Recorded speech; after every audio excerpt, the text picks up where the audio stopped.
ভারতের সেনাপ্রধান বলছে যে এই সরকারের সাথে সম্পর্ক নাই, কিন্তু আর্মির সাথে ভালো সম্পর্ক আছে। মানে বাংলাদেশের সরকারের সাথে সম্পর্ক নাই, বাংলাদেশের আর্মির সাথে সম্পর্ক আছে। ওরা নির্বাচিত সরকারের সাথে সম্পর্ক করবি, এই সরকারের সাথে প্রফেসর ইউনূসের সরকারের সাথে সম্পর্ক করবি না। মানে ইন্ডিয়ার সেনাপ্রধানও বাংলাদেশের দ্রুত নির্বাচন চায়, বুঝে যাও। যা করার ও আকারের সাথে করে নাও বাবধান। বাংলাদেশের নির্বাচিত সরকারের সাথে হয়তো এই টার্মে সম্পর্ক থাকবে, এর পরের টার্মে থাকবে না।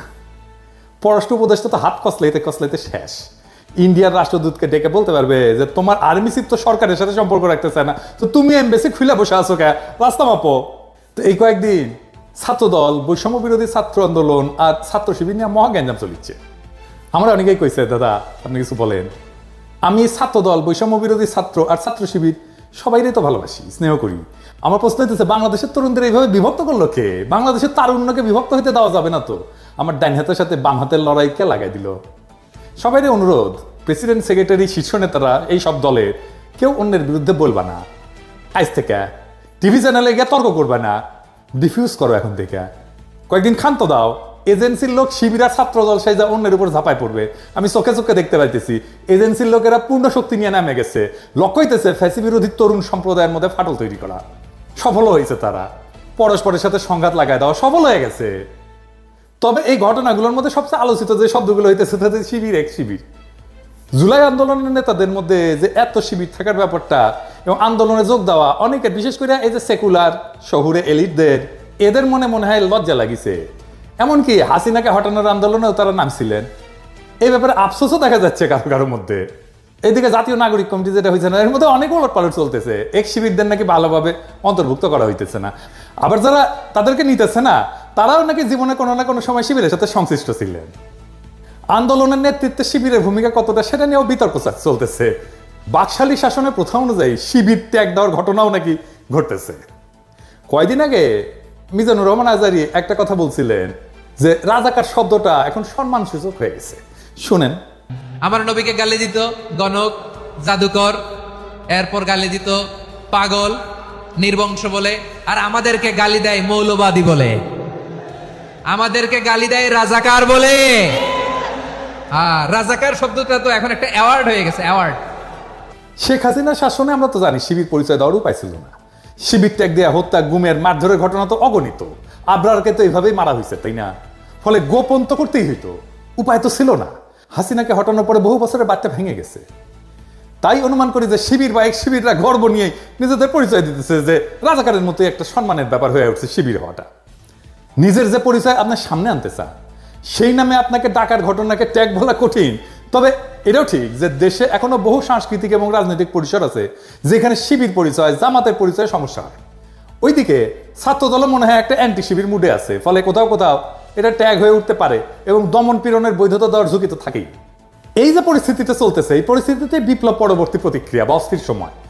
সব বিপ্লবের পরে এরকম অস্থির সময় আসে। যারা জুলাই বিপ্লবকে বিপ্লব বলে স্বীকারই করতে চান না, তাদের জন্য এইখানে কিছু ইশারা আছে। কিছুদিন পরে বিষয়গুলো হয়তো আর এতটা জটিল থাকবে না। আপনারা ভাবতে পারেন যে প্রথম আলোতে জামাতের আমিদের সাক্ষাৎকার ছাপা হইতেছে, এইটা প্রথম আলো করতেছে এমনি এমনি না। বাংলাদেশের রাজনৈতিক পরিষদের জামাত শিবির নিয়ে যে কুসংস্কার ট্যাবু ছিল সেটা দূর হইতেছে, এটাই তার প্রমাণ। এবার মূল আলোচনায় আসি, জুলাই বিপ্লবের শিবিরের কৃতিত্ব নিয়ে। শিবির নিয়ে কিছু কওয়া আমার জন্য মুশকিলই বটে। মানে শিবির নিয়ে কিছু কইলে, বিশেষ করে বিএনপি এসে কইবে আপনার প্রিয় শিবির, কেউ কেউ গালাগালিও শুরু করবে। কথাটা মিথ্যা না, শিবির প্রসঙ্গে আমার কিঞ্চিত দুর্বলতা আছে, এটা আমি আগেও বলছি। তাও আমি চেষ্টা করব বস্তুনিষ্ঠভাবে আলাপটা করার। আমি যে কথাগুলো বলবো আপনারা কানেক্ট করতে পারবেন ঐতিহাসিক ঘটনার সাথে। আমি যে শিবিরকে এক্সট্রা খাতির করি নাই, জামাতকে এক্সট্রা খাতির করি নাই, সেটা আলাপ শেষ হলেই বুঝবেন। জুলাই বিপ্লবের শিবিরের ভূমিকা বা কৃতিত্ব যদি বুঝতে যাই তাহলে একটু পিছে থেকে শুরু করতে হবে। প্রথমে দেখবো আমরা হাসিনার বাকশালী শাসন এবং বাঙালি জাতীয়তাবাদের ইতিহাস চর্চার দিক থেকে। আন্দোলনের নেতাদের বয়স কত? ধরেন 20 থেকে 35, এইটুকু। তাহলে এদের রাজনৈতিক আর ঐতিহাসিক চেতনা পুরাটাই গড়ে উঠছে হাসিনার কঠোর বাকশালী শাসনে, বাঙালি জাতীয়তাবাদের একচেটিয়া দখলের মধ্যে, তাই না? তো এই তরুণ তরুণীরা কি দেখলো রাজনৈতিক পরিসর হিসাবে? তারা দেখলো বাংলাদেশ পুরোপুরি ভারতের দখলে। এই দেশের সংখ্যাগরিষ্ঠ মানুষের ধর্ম সংস্কৃতি যেন লজ্জার বিষয়। তারা নির্যাতনের শিকার। বাংলাদেশের রাস্তায় দাড়ি টুপি নিয়ে হাঁটা যায় না, পুলিশ ধরে।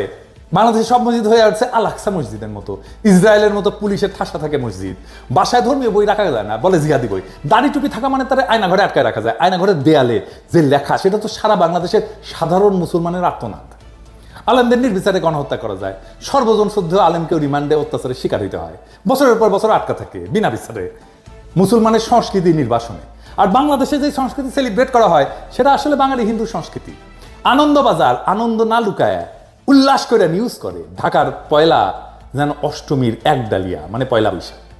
তো লিখতেছে কার সঙ্গে তুলনা করা যেতে পারে।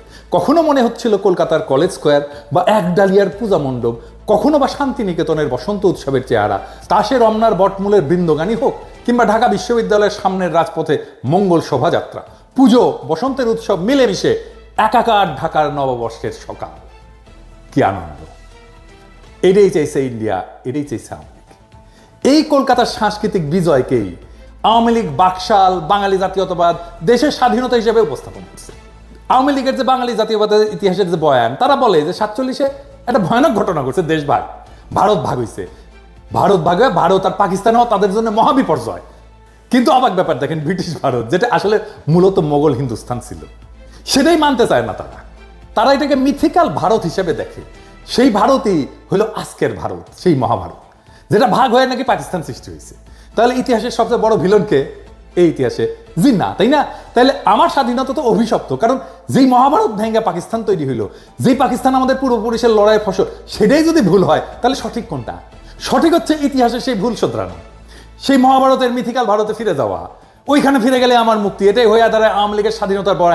এটাই হইতেছে অষ্টমীর এক ডালিয়া, এটাই পয়লা বৈশাখ, এটাই বাঙালির প্রত্যাবর্তন মহাভারতে, এটাই আওয়ামী লীগ।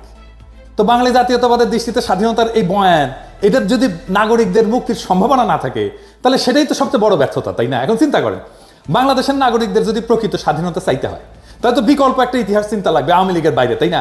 কেননা খোদ স্বাধীনতার বয়ান আপনার মুক্তির আকাঙ্ক্ষাকে ধারণ করতে পারতেছে না। তো এখন দেখেন, আপনি যদি দেশের মানুষের মুক্তি চান, স্বাধীনতার রাজনীতি করেন, আন্দোলন করেন, তাহলে তো একটা সংগঠিত রাজনৈতিক শক্তি লাগবে আপনার জন্য।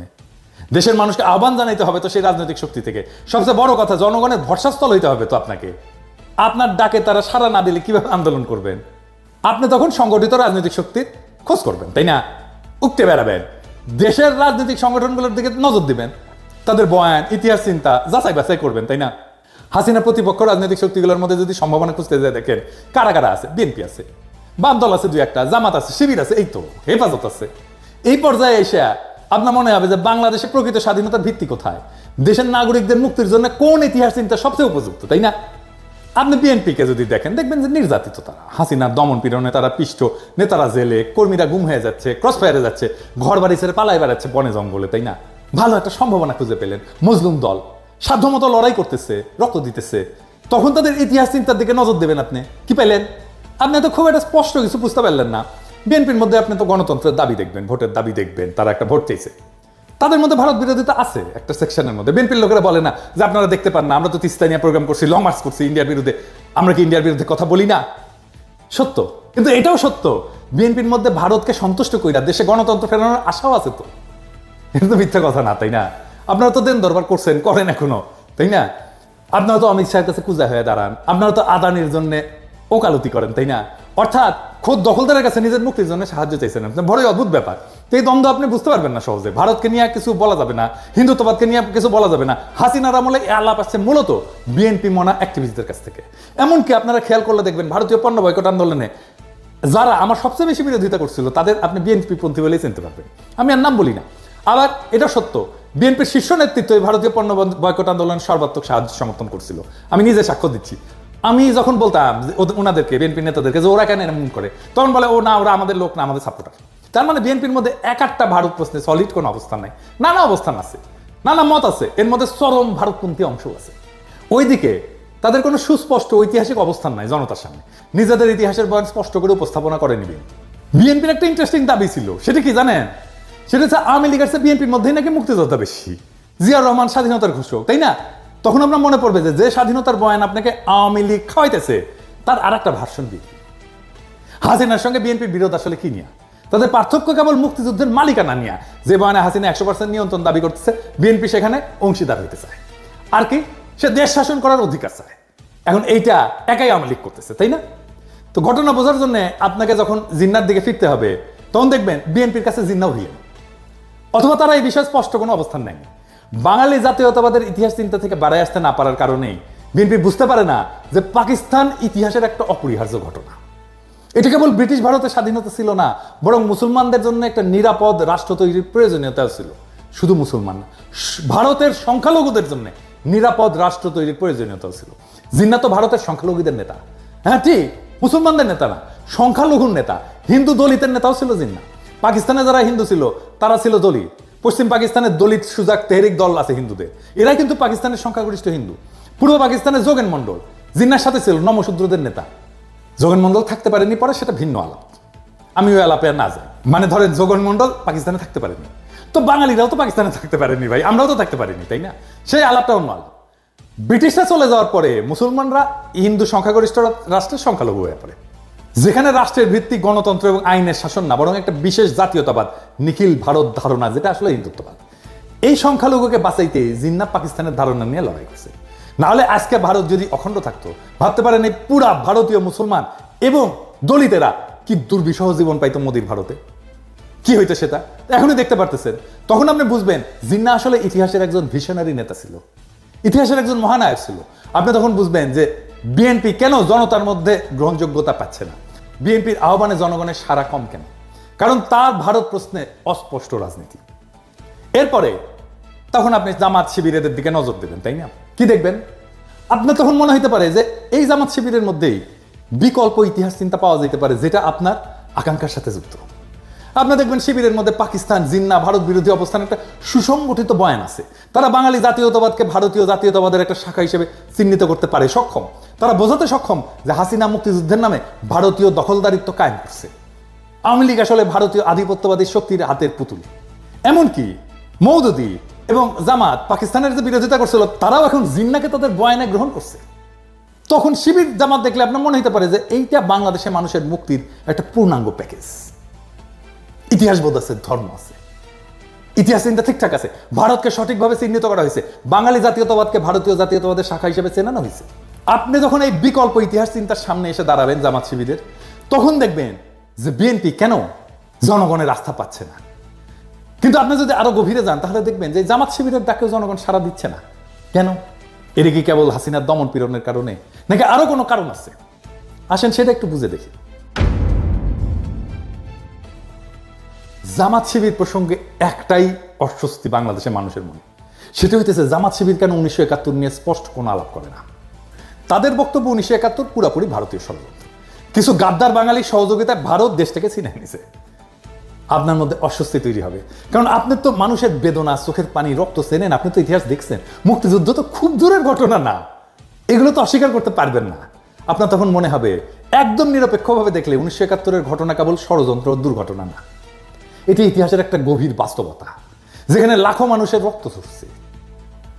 মুক্তিযুদ্ধের বয়ানে যতই দুর্বলতা থাকুক, ভারতের যতই উস্কানি থাকুক, যতই ষড়যন্ত্র থাকুক, স্বাধীন বাংলাদেশ তো আমরা চাইছিলাম, লড়াই করছে আমাদের মানুষ, রক্ত দিছে। জামাত আর শিবির যেই বয়ানি আনুক না কেন, তারা যেই প্রশ্নের উত্তর দিতে পারবে না, এখনো পারেনি, সেটা হচ্ছে 25শে মার্চ তো একটা জেনোসাইড হয়েছিল, গণহত্যা হয়েছিল, তাই না? আপনারা তার প্রতিবাদ তো করেন নাই। রাজনীতিতে জেনোসাইড একটা decisive moment, very decisive moment. আপনাকে এই সময় ভিকটিমের পক্ষ নিতে হবে। ওই মোমেন্টে পক্ষ নিতে না পারাটা রাজনৈতিক ব্যর্থতা। এই যে এক্স শিবির ধারণা, এইটা হইতেছে শিবিরের সেই অংশ যারা শিবিরের হিস্ট্রিগ্রাফি, ইতিহাস বোধ, হিস্ট্রিসিজমকে ওন করে, আবার 1971 25শে মার্চের রাইট ডিসিশন নিতে না পারাটাকেও ডিজওন করে। আপনি যখন এমন একটা নতুন ইতিহাস চিন্তায়, নতুন হিস্ট্রিগ্রাফিতে পদার্পণ করেন, যা একদিকে ভারতীয় আধিপত্যবাদকে প্রত্যাখ্যান করবে, অন্যদিকে 1971 বাস্তবতাকে অস্বীকার করবে না, তাইলে আগামীর বাংলাদেশে সেই রাজনীতি কিভাবে তৈরি হবে? বাংলাদেশের স্বাধীনতাকে পোস্ট কলোনিয়াল রাষ্ট্র হিসেবে দেখতে হবে, যেখানে ভারত বা পাকিস্তানের কোনো প্রভাব নাই, বরং এটা একটা স্বতন্ত্র জাতিরাষ্ট্র, যেখানে জনগণের স্বার্থই মুখ্য, জনগণই এই রিপাবলিকের মালিক, তারাই তার ইতিহাস বোধের কর্তা। আপনি তখন দেখবেন বাংলাদেশ ভারতের মতো একটা আগ্রাসনবাদী, সাম্রাজ্যবাদী, আধিপত্যবাদী রাষ্ট্র না, আবার পাকিস্তানের মতো একটা ধর্মভিত্তিক রাষ্ট্র না। এটা সত্যিকার অর্থে একটা আধুনিক পোস্ট কলোনিয়াল রাষ্ট্র, যেখানে নাগরিকদের সমান অধিকার নিশ্চিত করা দরকার। আপনার এই নতুন ইতিহাস ভাবনা আপনাকে ওই সাবেক এক্সিবিট বানায় দেবে। আর এইখান থেকেই শুরু হবে নতুন রাজনৈতিক আন্দোলন, যা ভারত বা পাকিস্তানের ছায়ারায় বাংলাদেশের জনগণের প্রকৃত মুক্তি নিশ্চিত করবে। আমরা সেই রাস্তায় হাঁটতে শুরু করছি। বাংলাদেশের আগামীর রাজনীতির দিশাও আসবে ওইখান থেকে। আর আমি মনে করি যে এই সাবেক শিবির যারা জামাতের রাজনীতিতে যায় নাই, আবার শিবিরের ইতিহাস বোধ পাইছে, তারাই আগামী বাংলাদেশের ইন্টেলিজেন্সিয়া।